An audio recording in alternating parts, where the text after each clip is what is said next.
You're listening to the Nerd to Know Media Network. Join us at nerdtoknowmedia.com.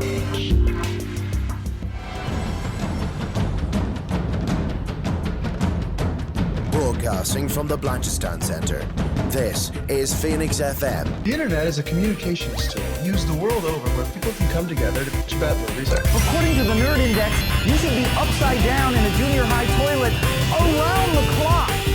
This is We're going live! Time goes in, time goes out. Never miscommunication. It's over 9,000! My name is Foxy. The balls are in there.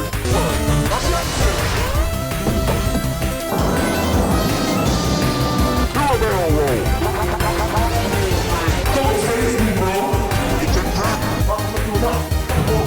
I'm a firing believer. Time to Hey, Charlie, wake up! Oh, God, oh, man.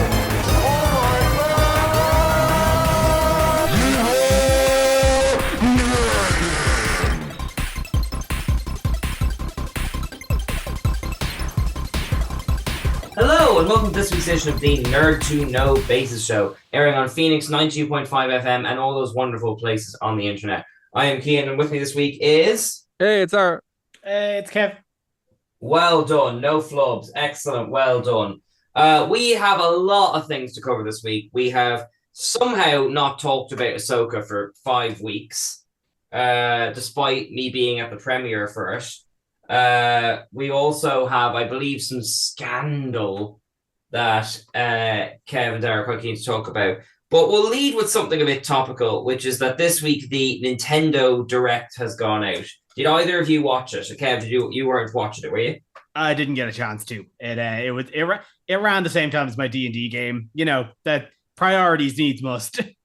All right. I got to 1v1 a woman with his Zweihander, so I don't know what to tell you. I had better things to do. That's encouraging. Sorry, Nintendo. What about you, Darragh? Have you ever watched them before? No, I still want Nintendo to collapse so Sega can win. It's just the leaderboard. It's still good. It's still good. Even though, Darragh, what's the likelihood you're playing a Switch right now? I'm not playing a Switch right now. I have been playing a lot of Vampire Survivors, which is the greatest game ever made, legitimately. But yeah, I still really, really hate Nintendo and want them to collapse. So Sega can win. Nintendo. The Switch is the only gaming I get to nowadays. No, Sega must win. It should be a Sega Switch. See, it even sounds better. Sega Switch.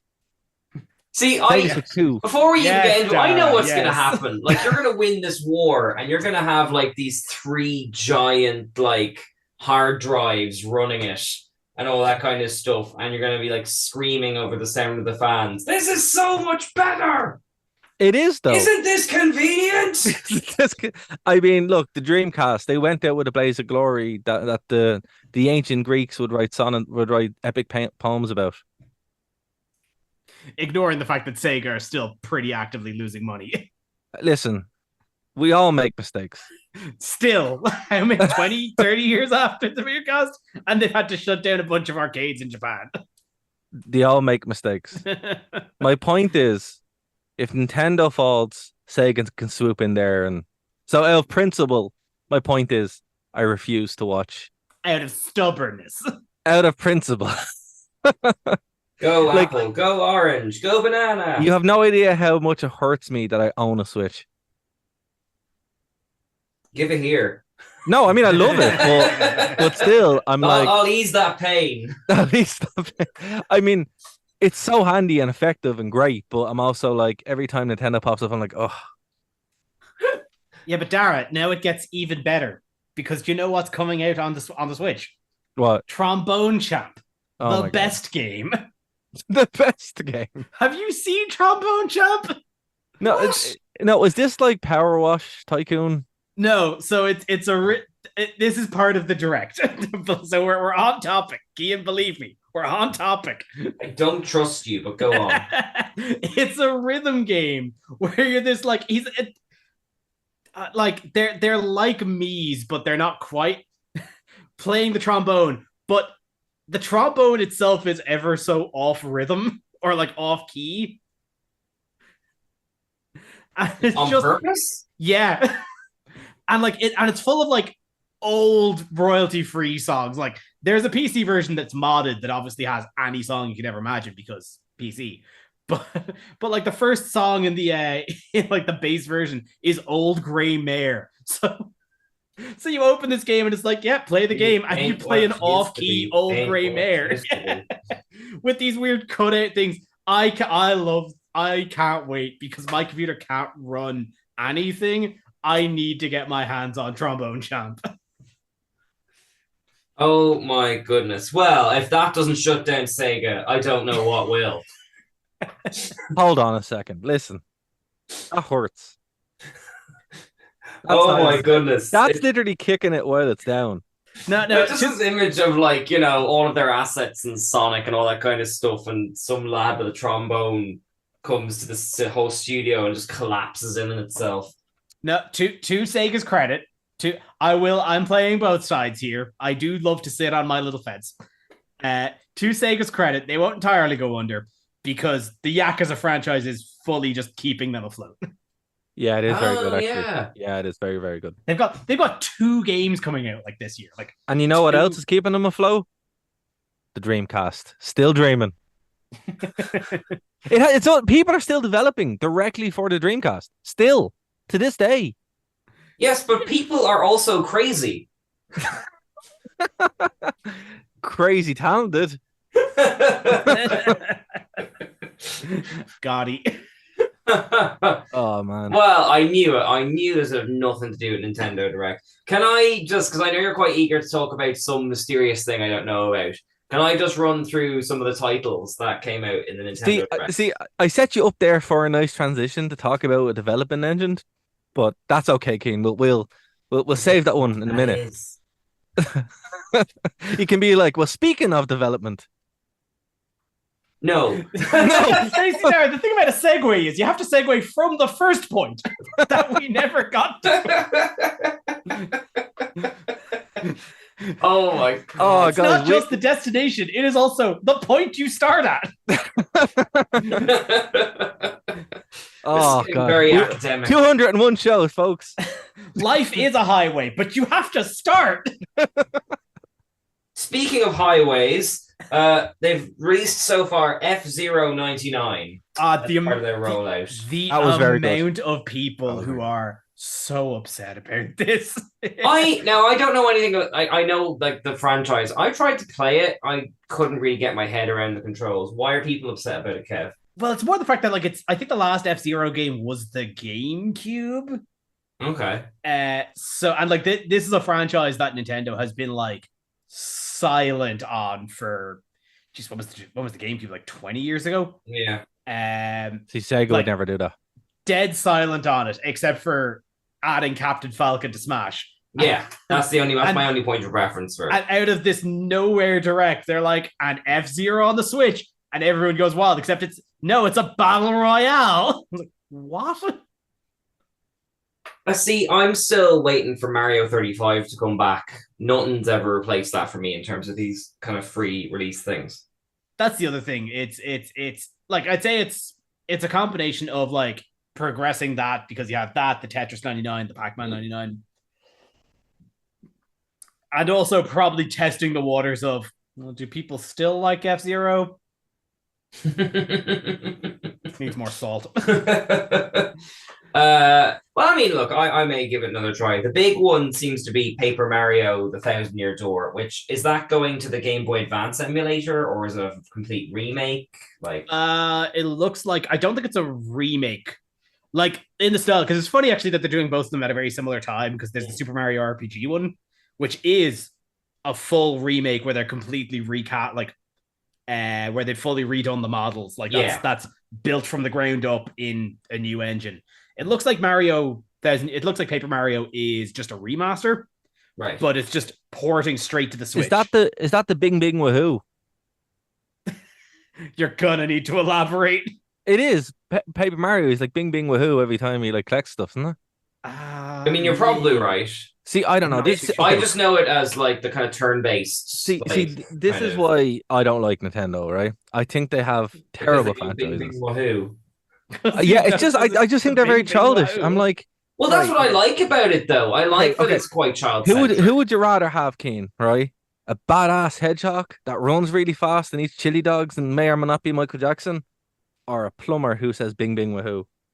My experience with every Sonic game, and I have had lots of them, is that I try to run as fast as them and I bump into something and I stop having fun and then I walk slower than Mario goes. But you were having fun up at that point, right? For the first 3 seconds, yeah. And there you go. And that's what you hold on to. Except for the minutes, I would say, of having fun with Mario. I don't know. I mean... the thing about Paper Mario is that it's a much more traditional RPG. Yeah. I haven't played it myself. The bits I've seen of it, it looks extremely cleverly written. I've seen the Game Grumps play the whole way through the Thousand-Year Door. It's incredibly funny. Like that's it. Like them out of it. Like just the writing.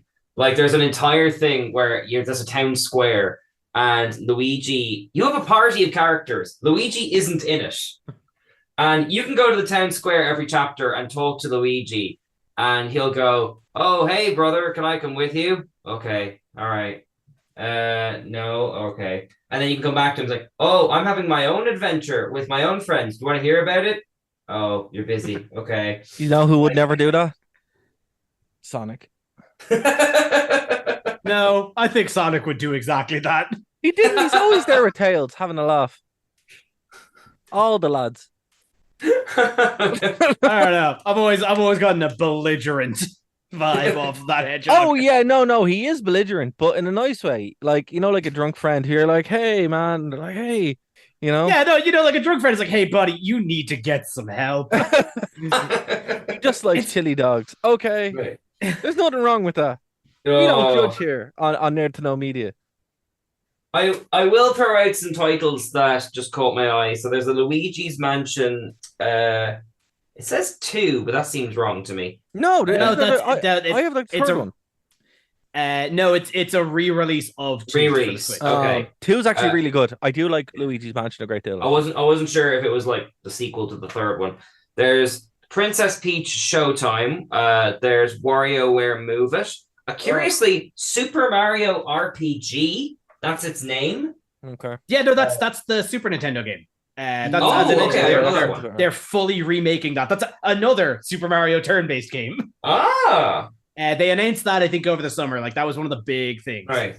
Because that predates Thousand-Year Door. Yeah, I think it was originally co-published with Square. Oh, okay. Well, then that's got me curious. That's it was the Super Nintendo, and they were like, "What if we made Mario Final Fantasy?" Yeah. Now, all the Tomb Raiders, or at least 1, 2, and 3 remastered. You can put them in. You can put the butler in the fridge in a whole new dimension. You beat me to it. The one that caught my eye was the Spy X Anya, which me and Kev, I don't know if it'll be a good game necessarily, but I'm happy to see more Spy X Family stuff in the world. Yeah, I only spotted this on the kind of the graph that you sent us. I haven't seen anything about this game. Did you catch the ad for it? No. Okay, so both of us have no idea what this game actually is. No, I'm happy to be surprised whenever. There's a new Detective Pikachu. That's right. I thought that was a fun game. New Prince of Persia game, which is bizarre because that franchise is very dead. They're bringing it back. Have you not seen anything about this actually? The Prince of Persia. No. It's 2D. It's 2D side-scroller. Oh, it looks. You have my attention. I think Ubisoft are an irredeemable company. Yeah, they're pretty bad, all right. They're really, really bad in and out of the game space. You know what, actually, right, on that point, so we can't get into it obviously on the radio, but James Stephanie Sterling has done a series on this. So this isn't us just, having the bants like we do about Nintendo, which may or may not be true. So Sega's still better. No, that's a personal preference. We'll make fun of Nintendo and Sega. There's convictions against Ubisoft. Yeah, Ubisoft, there is no joking. Like it's legit, and do check out her series on it. But I will say, as far as games goes, man, I can't play Ubisoft anymore. They're so boring. So to actually see them be like, hey, let's go do this. Because the Scott Pilgrim game that came out a couple of years ago, that's phenomenal. and that's like 2.5D. That's their strong suit. So yeah, I wasn't going to buy Prince of Persia, and I had like all jokes made about this, but now I'm like, okay, take my money. No, like it's an interesting turn for a franchise that, yeah, no, nobody's seen anything of it about 15 years. 20 years. Yeah. Literally. And the bad movie, which was more of an Assassin's Creed movie than Assassin's Creed. You know, Oh, I yeah, forgot about but both of those movies. what's his face from Nightcrawler? Gyllenhaal. Jake Gyllenhaal. Yeah. Yes. Well, no, not Maggie Gyllenhaal. It could be Maggie Gyllenhaal. She's a good actress. Yeah, she could pull it off. Yeah, She could. Absolutely. I mean, I'd buy her in it. All right. Well, we'll hold keep on. an eye on the Nintendo things as they develop. But Okay, wait, no, one small thing, because I'm looking at this graph. Are you telling me Among Us has not come out on the Switch yet? It is I out on the wasn't going to Switch. mention that, but I've had Among Us on here for 2 years. So It's out I on- don't know. I don't know why they put it up there. The only thing I can assume is because they've got the Mario Kart Battle Pass or Booster Course Pass, which is ongoing. Maybe they've added some extra yeah, that features makes to it sense. or something. Maybe. Yeah, no, it's just it feels like why? Yeah, no, Yeah, I play that. I guess with, everyone's like, I play that with some of my students every Tuesday. Like, that's been there for I months. have never spent any money on Among Us. No, neither have I. It's quite hard to spend money on it, frankly. And I don't see why you would.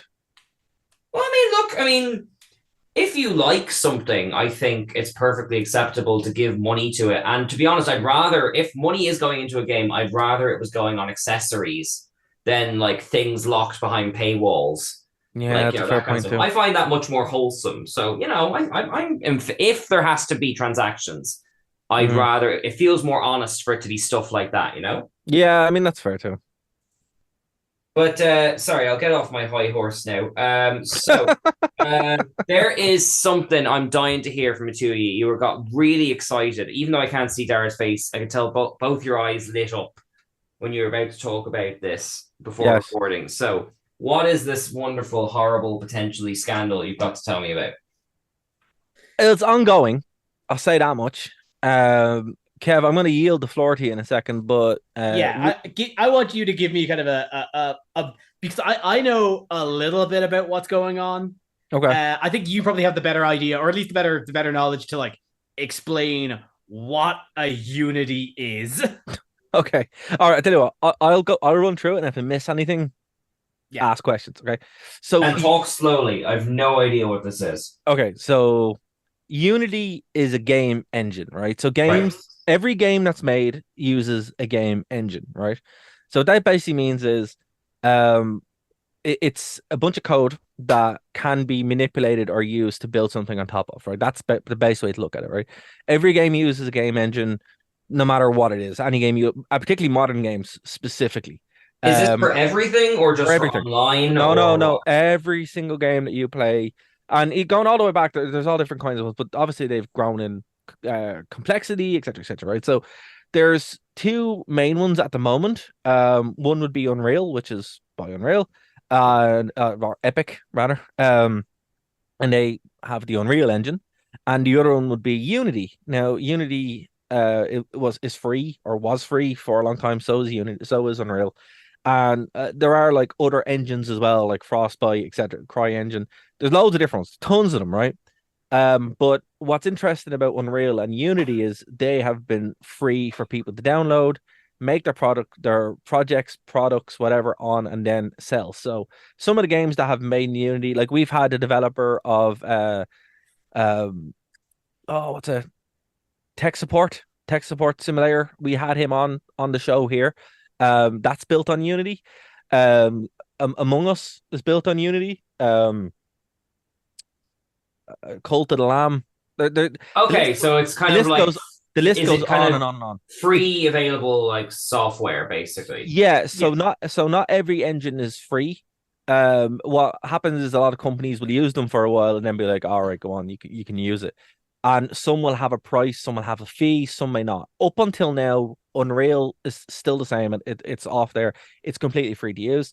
But there are tiers obviously for supporting that as well. And Unity was the same. Unity was completely free. Actually, full disclosure, I'm actually making a game right now on Unity, or I was, and I may I may not because of what's happening. What happened? But I am like halfway through it, which is very, very annoying. Uh, but it is what it is. So what happened here was up until literally last Tuesday, Unity was, you could pay a couple of bucks, you get some support, whatever, but no, 9 times out of 10 to be free. And then they changed it to a very interesting way. Now, I've never heard of anything like this in my life. And I work in corporate America, I work in tech, and I've worked with these kind of similar pricing plans. This is very strange, right? So what happens is usually when you're selling stuff, you're selling it by a transaction or via a license or something, right? Right. Something that you can actually measure that's on your end, and then that's kind of it, right?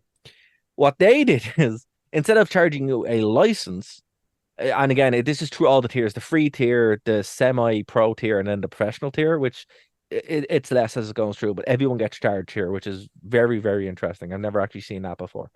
So basically what happens is you make a game, Keen, right? Right. Mario Goes to Hollywood or something, right? And right, and every time anyone installs Mario Goes to Hollywood, up until just let's say it blows up, right? And I think the threshold here for the free tier was 2,000 or $250,000. Could be wrong, but I think that's what it is. And then it's 1 million for like a higher tier. So just say the game blows up, everyone starts downloading it, becomes this massive thing like Among Us, right? And Mario Goes to Hollywood gets installed, they buy it on Steam, goes on the computer or on a phone. That's when you get charged. So you, as the developer, would get charged then the minute that person installs it on their phone or the computer or whatever. So wait, you, the creator, get charged? Correct. Yeah. So correct. what? So it's sorry, Kev, I was going to explain the technical side of it. So there's two parts of Unity's product. There's the game engine, which also includes the editor and all that kind of stuff. That's where you actually physically make the game. And then there's a thing called the runtime player, and that's what we're talking about here. So the runtime player literally allows the game to run. So when you download a game and it's a .exe file, what you've downloaded there is the package, and in Unity's case, the runtime engine that allows the game to actually run. Right. And that's what's being charged. So they're tracking that, and once it hits over that certain threshold, I think it's like 20 cent or 20 US dollars. Okay, so something has to be reasonably successful before it starts costing. Yes, but here's the problem. Right. Here's the problem. It's per install. So just say you download the game. Just say those 250,000 people bought Mario Goes to Hollywood, right? Right. And then you're like, okay, look, we've just hit the platform. We broke even. That's fine. If they reinstall the game, you get charged again and again and again and again, over and over and over again.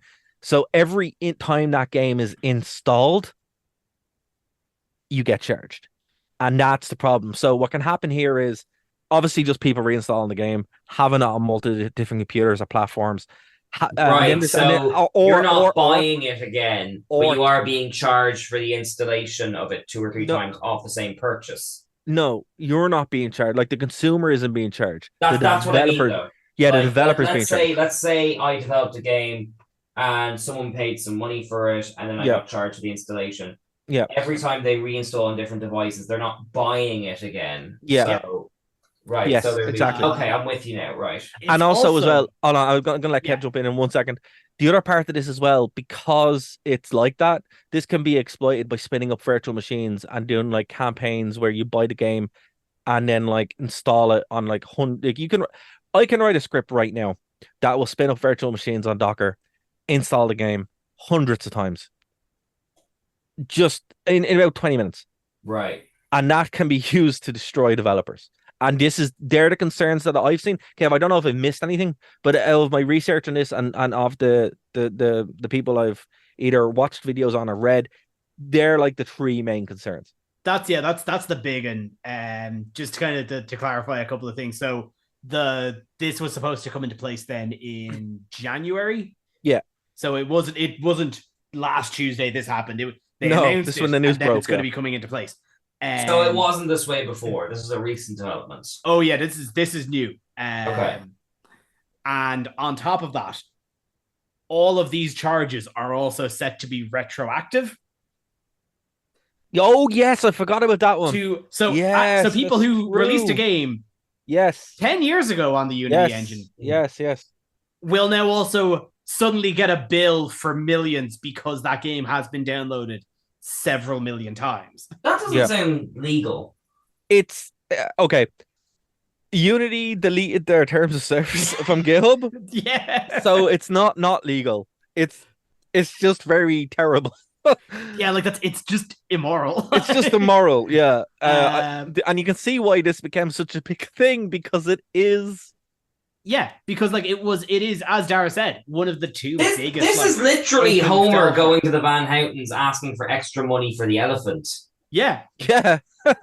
Oh yeah, no, fully. The one I think I saw that said it, that put it so perfectly in my mind, was a comic of like Wizards of the Coast, the producers of Dungeons and Dragons, going up to the consumer and being like, "Give us more money for the things you create using our software."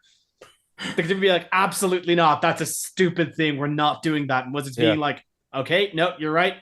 We messed up. We made a boo boo. We're backing off." Unity standing on the sideline like, that's a great idea. Yeah. Now here's the thing, right? So Unity has a like, I'll be honest with one of my projects for college was actually making a Unity game, right? Made one in Unity, and then it does some pretty cool stuff, and I did like it a great deal. So I actually do like the Unity engine, and it's a lot of fun to mess with. You can do a lot of really cool stuff on it. Even gaming aside, Dublin's VR scene is huge, and a lot of VR things. Actually, every VR experience is in Unity. So, this affects a lot more than just video games. This affects, tourism business that might use like the Viking experience in Waterford that runs on Unity. The Van Gogh experience, that's Unity. Anything like that, they really entrench themselves using that engine. So it is kind of a game changer in and of that. But I mean, hold on, it does have a bad rep because a lot of people have made some pretty atrocious games on it, as far as like terrible, what's known as acid flips. Again, you can watch the Jim Position and she'll talk about it, but it's like it did kind of need to be cleaned up a little bit, but not like this. And this is just a terrible decision. Now, what's interesting about this, Kev, is because it's such a big problem, Keen, and as you said, it is the two major one, right? What they've done is third parties have come out and actually start making bridges where you can actually transpose the code and the project from Unity into Godot, which is, I think it's made by Google, or it's open. I know it's completely open source, excuse me.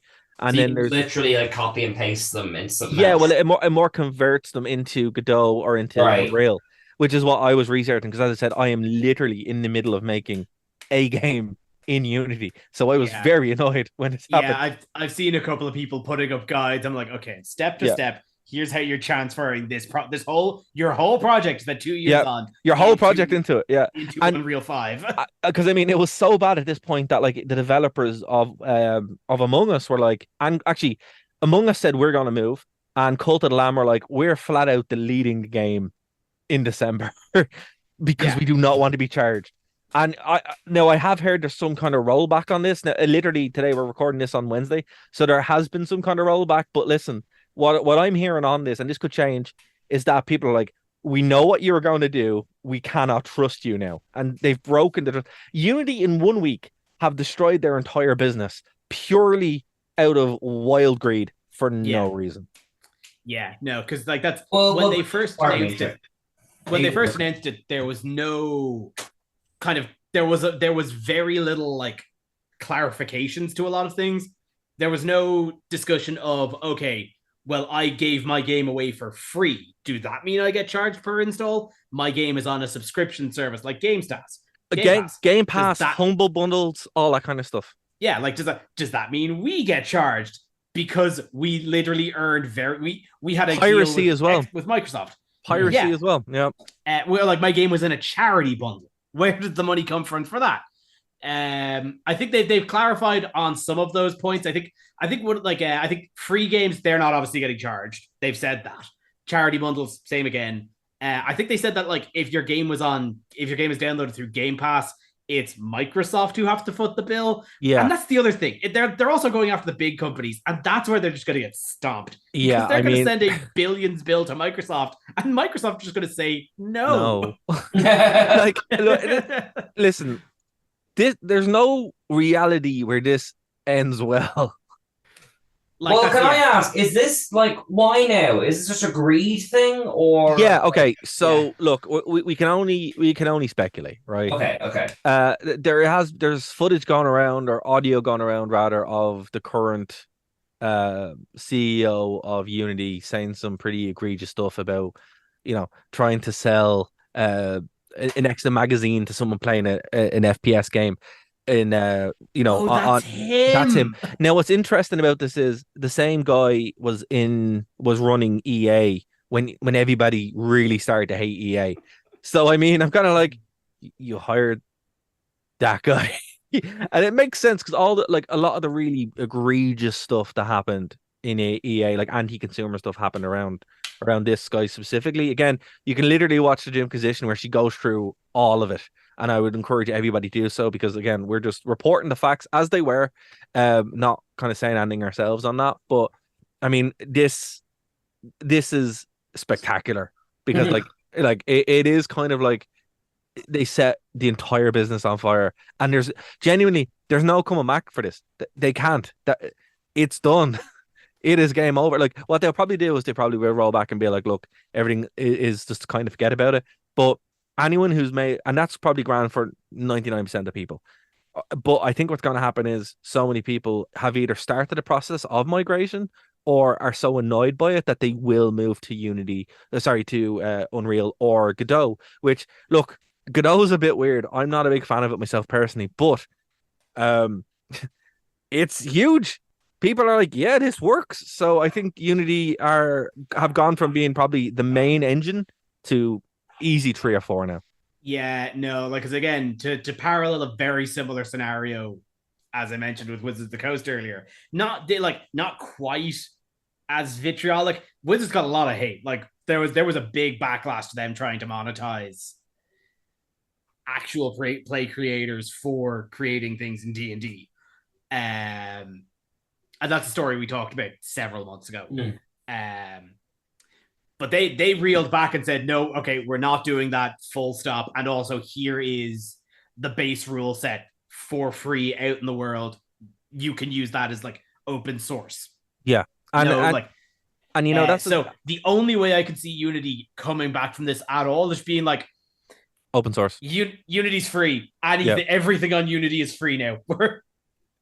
Yeah, I mean, that's the thing. They probably will have to go open source on it, and it's fun. Apparently the move, I watched a video last night, kind of explaining it, and on it had like a guide of how to move over.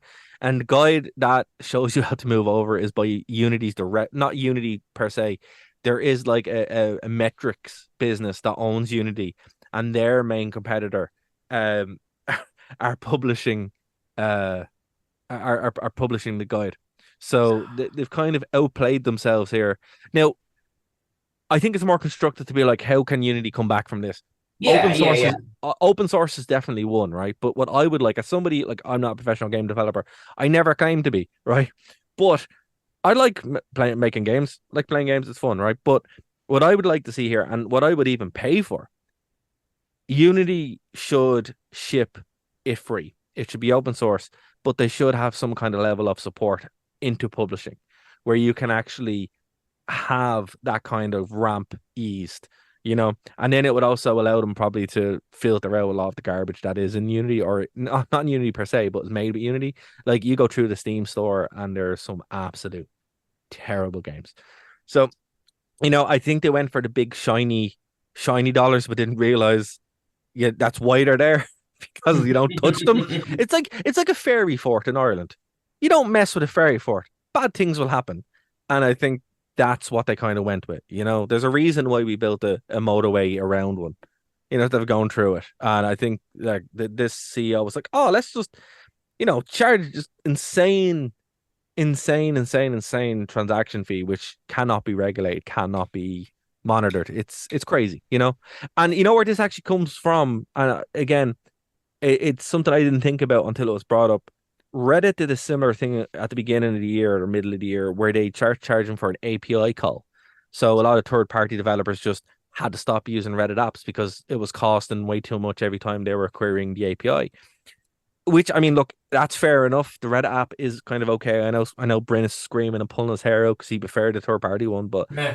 you know what I would want to see here from Unity is value for money rather than just price gouging. And if they come back in, they're like, look, it's free. We're sorry, but also we have this for like $5 or even $25 for the year. That's a good price. I'd pay that. $25 for the year, and you get all these things with it. That's what they should do, and that's probably how That seems like the most sensible way to do it in the first place. Yeah, I mean that makes way more sense. Give people a good product, and they'll pay for it. Don't try and screw them out of it, and that's what they tried to do here. And people are like, okay, we're gonna move, and they're like, oh no, we didn't think about that. Yeah, and maybe have a contractual thing where it's like, if your game gets 1 million sales, we'll get in touch with you and sort of renegotiate or something. But most won't. Like, I mean, it kind of sucks though that it's like, oh, you better not be successful or else. Well, look, I mean, it's a normal part of the world. Like, you start earning more money, you enter different tax brackets. It's like, and taxation is theft. It is, but like it sounds more realistic than what they're actually doing, Yeah, look, I think the problem here is, on the last word on it, is that this was just wild corporate greed. Yes. And there was no forethought other than, this won't backfire. It's money that we'll be able to get for nothing. And you're like, I wonder about that, like, because there's been a lot of things like this where I wonder, are they pushing out the most extreme version to see what they can get away with? Potentially, yeah. Because, let's say only half the amount of people got annoyed about it as actually did. They'd be like, okay, that's too far, but now we know where the line is. Yeah. And then maybe next year we'll push it a little bit past the line. You see, but that's why people are not willing to trust. That you've actually hit the nail on the head here. It's not like they're trying to move the Overton window here. They've smashed the window and burned the house down. So nobody wants to trust them, because I mean, in the former terms of service, there were kind of nebulous things where it's like, hey, whatever this version is, this is what the terms of service are. Yeah. It's almost like you have to have like not only a TOS but also some kind of actual white paper, which, I mean, that's crazy to think. And this was because you just can't trust them now. And I mean, if you're let's say again, you quit your job, you put 2 years into Mario Goes to Hollywood, and then all of a sudden you're like, oh, what do I do? I could be bankrupt here because of this. And that's what a lot of indie game developers are on. They're like, my entire business, or even like not only you and your family, but also your employees and their families are all like, oh, we could be screwed here. And that's what's happening with a lot of game developers. They're like, okay, I'm going to move engine, because if they do if they do go through this or whatever, that's it. And I mean, that's a very, very bleak place to be. And I just think a lot of people don't want to do that. I mean, look, again, I'm making a game, could be terrible. But at the same time, I'm also like, I can't afford all that. For some reason, it does get big, So I just, silly. Don't do it. Don't stop. Put that money down. Just don't. The line does not go up. Yeah, just don't. Tragically, I can't think of a good segue, but no, just don't. Just don't. That's the segue. No, Kean, I've got one. Speaking of unchecked capitalist greed, how's Disney doing? Oh. Harsh, but mostly fair. Man. There's strikes out there. We gotta talk it. We gotta speak it as it is. We're reviewing Ahsoka. I'm going to Disneyland in 2 weeks. I like Disney. Just putting it out there. Oh my goodness, that's a whole other conversation, which we will get into if we have time. But I do apologize that it's taken us so long to get to Ahsoka. I was lucky enough to see the first 2 episodes in cinema. To be honest with you, the show only started last week. Well, for you, yeah. For everybody. I did see it only start to kind of buzz in the conversation last week. Yeah, because I mean, Look, it is quite good. It has. Okay, hold on. Actually, I'll let you talk because I talk too much. Go on. Well, no, just don't say that. But no, I mean, look, I'll go to Kev actually because like me and Darragh are very plugged into this kind of stuff. Are you sort of aware of because like Ahsoka is kind of the first Star Wars show with homework. So are you kind of aware of like what's going on and all that? No, you're getting a dead end from me. I've checked out of Star Wars. I like even like the kind of the conversation on it. I am just very tired. Okay, but I'm just curious as someone who's kind of outside it. If we put like Ahsoka in a lineup with like 4 other Star Wars characters, you'd be able to like pick her out. Yeah, I like this jadedness only kind of came in the past year or so. I did spend quite a lot of lockdown binge watching the Clone Wars. Yes, because Disney Plus had it. So he knows the Star Wars. So apparently I have done the homework, but I'm not going to watch the show. Okay, well, it's been very mixed reactions in this household. I love it. My wife hates it. I have to watch it secretly now. And Darragh, you started on Stevie's side, and they've kind of come over to mine. No, so, I wouldn't go crazy, man. Yeah. I mean, I would say like again, I really hate Disney Star Wars, like a lot. And I mean, my hope here is like the first couple episodes are unbearable. They're just like this is absolute garbage tier. Like look, a lightsaber melts people. Why are people still able to just survive getting stabbed with them? It's ridiculous. Anyway, but that's been going since Obi-Wan. Yeah, and I was stupid then and stupid now. It didn't change. But I mean, look, I think so. Spoilers alert, guys. If you haven't seen Ahsoka and you want to, turn off the radio, turn off the podcast, and then come back. Well, I'll tell you what. I'll just maybe do a quick, like, I mean, because you never know. There might be someone who like isn't up to speed there very quickly. Yeah. So Ahsoka is kind of 2 things at once. In terms of Star Wars, it's sort of a follow-on from the show Rebels, which went out kind of a few years ago. And it includes all those kind of characters, and Rosario Dawson playing Ahsoka, who's from the Clone Wars. She's kind of the original extended universe character of Star Wars ever since that started. And this show is simultaneously all of that, but it's also sort of like the show that's now giving the direction to the Star Wars franchise so far. Now, obviously, Mandalorian has been following on from this, that, and the other, and Boba Fett's had overlap and that kind of stuff. But this is the first Star Wars show, to me at least, that puts its stake in the ground and says, the Star Wars universe has a plot. Here's what it is. Here's what we're building up. Like, this is like Thanos turning up in the end of the Avengers and Infinity Stones coming into it. Once you put that on the table, you're like, right, there's a roadmap. We know where we're going. So I have a lot of thoughts on it, but what, like you said, you kind of went cold on it and then went warm to it. So tell me about your experience with it, Darragh. Yeah, it's more just kind of like, as you said, like I've seen the Clone Wars, Rebels, blah, blah, blah.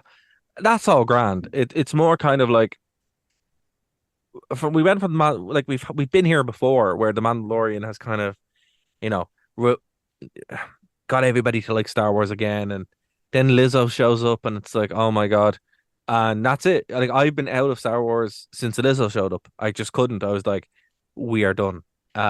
We are done now. Please leave me alone. So it kind of took me a while to get back into it because I was just like, oh, lessons haven't been learned here. But then when Anakin shows up in the World Between Worlds, you're like, oh, they're actually going to go for it.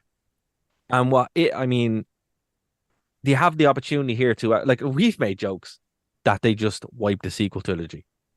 They actually can now. Well, they've kind of put it on the table that they're building up a sort of a new trilogy Galaxy before episode 7. They've kind of put that on the table for a while now, like. Yeah, and it was kind of like, okay, the only real future for Star Wars is to get away from the sequels. The sequels have done so much damage to Star Wars that, like, I mean, I know some people really like them, and that's grand. I know for a lot of people, it's probably their first experience with Star Wars, but it's a genetic dead end. There is no future in that timeline. There's no future. And again, like you could even go back in the original extended universe where you're like, I even hit that wall years ago. I read like a novel that was recent at the time, and it was like Luke and his son gone on this adventure, and it was just terrible. I'm like, why are you still doing this? No one cares. And it's like, I can't believe they didn't learn that lesson then. Like you can't really do anything. Like Heir to Empire and I Jedi are like the two things that I would say for people to always read, and then stop. Stop after Jedi. You don't need to. Like, it's just going to repeat itself, and that's what happened. So I mean, the sequels were always kind of doomed to repeat that. They just didn't tell the most obvious story, which was Heir to Empire. Which Well, I mean, we're seeing now. we kind of did a panel on this. No, like, I know, but hold on. about the reasons why No, it turned out this, that, and the other, I am building up to it. But what I'm saying Okay, is like, okay. what I'm saying is like, there was no real kind of future for Star Wars then, right? It was just kind of like, No, you're right. There it- wasn't like a roadmap they were Yeah, going to build towards or anything like. yeah, because it was just like, right, when we get here, that's where it is, and everybody hated it. So it's like, right, what do we do? When this got interesting was I was like, right, the World Between Worlds allows them to do either a hard reboot or change things or whatever, and not in like a Avengers Endgame thing. I mean, like fundamentally change Star Wars. Going into a different galaxy, which they are now, because obviously they're tracing Tron into where he got stuck with Ezra in Rebels, right? Well, actually, maybe we should back up a bit there because Okay, hold on. I'm just gonna. I know, but before we get into the very, very, very weeds of this, the plot, in case anyone's lost, is that the villains are trying to bring back Grand Admiral Thrawn from somewhere beyond the galaxy to basically be their new emperor figure. And all the heroes, your Ahsokas, your Sabines, all that, they are trying to stop them, but they also have mixed feelings because one of the Rebels characters, Ezra, went missing with him. So that's the push and pull. Thrawn is coming back, and that's what they're building up to, and there's lots of intrigue around that. I'm sorry, I'll pass it back to you there now. But what's interesting about that is it's not the same galaxy. It's not the Star Wars galaxy. Yeah. The Force works differently. Different elements are totally new. There's different races, there's different people, there's different languages, there's different cultures.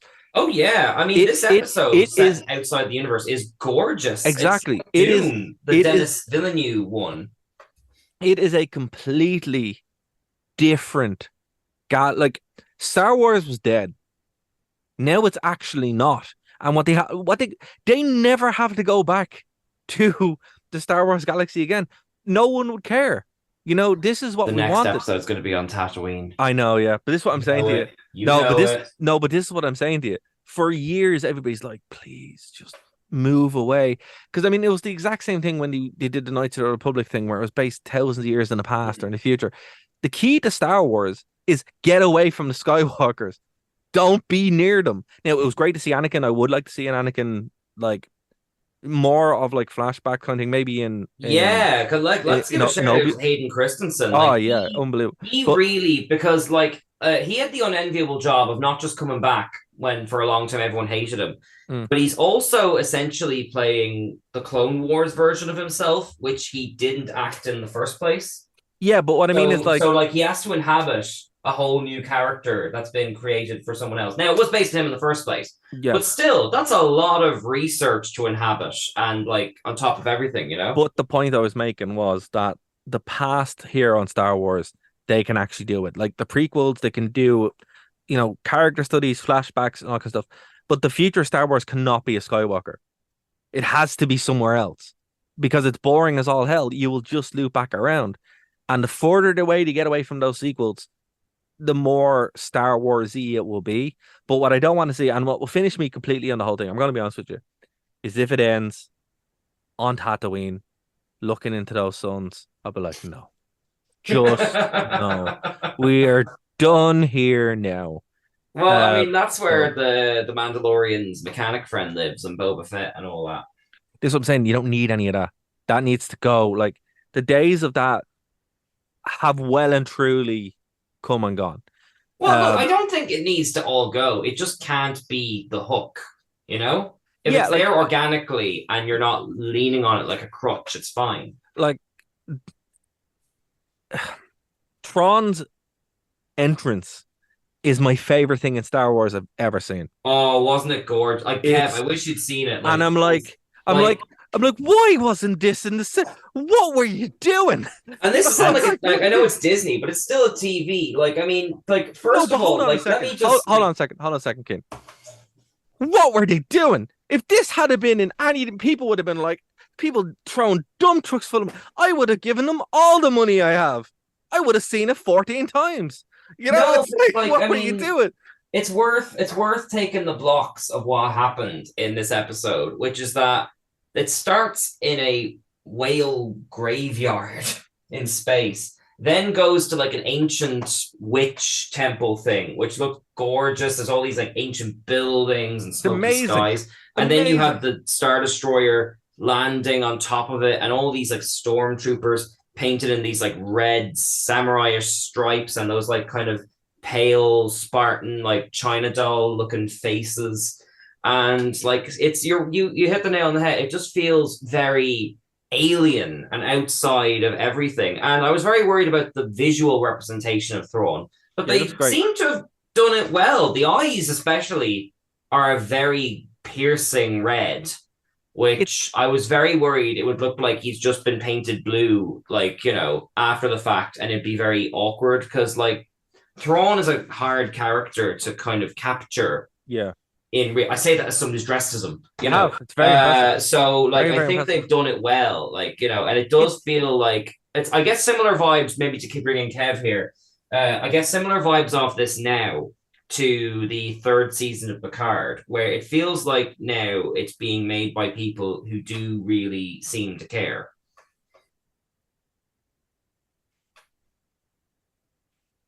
Kev is leaning forward in his chair. Was that my cue? That was your cue. No. I mean, I wasn't specifically bringing you in, but there was a silence. Yeah, sorry. That's nice. Look, all I'm saying is, against all odds, right? They've managed to revive Star Wars, right? Now, the real test is what they do with it. Because like they've got, this is like the third time this has happened, where it's like, because everybody instinctively wants Star Wars to be good, but the problem is, and again, you know, I get why Stevie doesn't like it. There's a lot not to like. Like, yeah, it's like worth pointing out this is a very joyless show. It is. There's no joy. Like, I can totally get why people who watch the Clone Wars would be turned off by this, you know. But what I'm saying is, they really need to be like, right, this is the last chance you guys get. This is last chance saloon, you know, because there's nobody else you can wheel out. Like, Tron is the best they got. They got no one else, you know. And they seem to have the fan base here. Somehow Palpatine can return. This is what I'm saying. All that, like, there needs to be some kind of like, and it goes back to what we were saying about Unity. There needs to be trust reestablished here, where it's like, listen, that garbage is gone, right? Yeah, okay, then we're fine. As long as that is the end point, and yeah, I can be quoted on this, and we can finish on this. As long as the sequel trilogy is the end point of Disney Star Wars, everything that it touches will die. That's it. Well, because Darragh, there's no, you know, if you decide that you've had enough with Star Wars, I'm not a Trekkie. I'm not a Trekkie. No, I'm not pitching you on Trek. I'm pitching you on One Piece. Oh, it's on my list. It's an on my list. expansive world. I'm looking forward to it. Full of variety and color. No, I mean, it's on my list. It's very high up on my list. I need to finish Castlevania first, and then I'm going into it. So, I'm just saying, if you free up your Star Wars block, adventure awaits. So, okay, the anime or the live action? Whatever suits your fancy. Like, interesting. Okay. I think I am commandeering the end of this episode to be another pitch for One Piece. There's no bad start point to One Piece. Oh, well, actually, speaking of long form things, I've just started rewatching JoJo's Bizarre Adventure. Oh, what a show! Netflix soon. Yes. Okay, there is one way to start JoJo's, and that is the start. Yes. Also, I didn't know I liked that. Then I watched Super Eye Patchwell's video on it. I'm like, amazing. He could convince me to buy stocks in a dodgy company. He's just got a way with making videos. I nearly bought that terrifying game that like kills you every Fear time. and hunger. Oh, that game is so Yeah. good. It's amazing.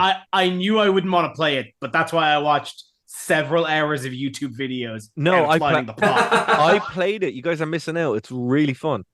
I know it does not. I know for a fact that is not my type of game. That is And fair. Darragh, I want you to look at my schedule here and tell me where I can carve out time for Fear and Loathing in all this Baldur's Gate time. See, I have no Baldur's Gate time, so And that's That's why Sega that's why Genesis you're will like keep this. itself running.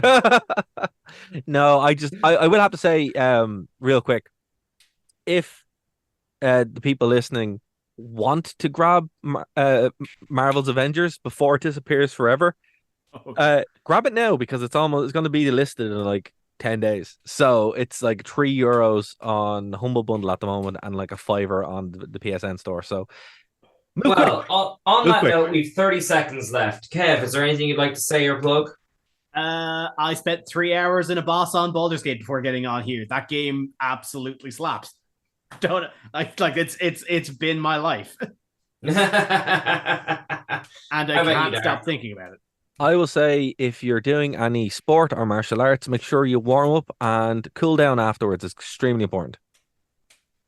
That's oddly specific advice. It's true. Very helpful. It's very helpful. Seriously, do not skip a warm up and do not skip your cool down. Your hips will thank you. And those Well hits then, are mine. on that rather wholesome note, we will be back at the same time next week. So I've been Cian. I've been Darragh. And Kev. And we will see you next time. Bye. Bye.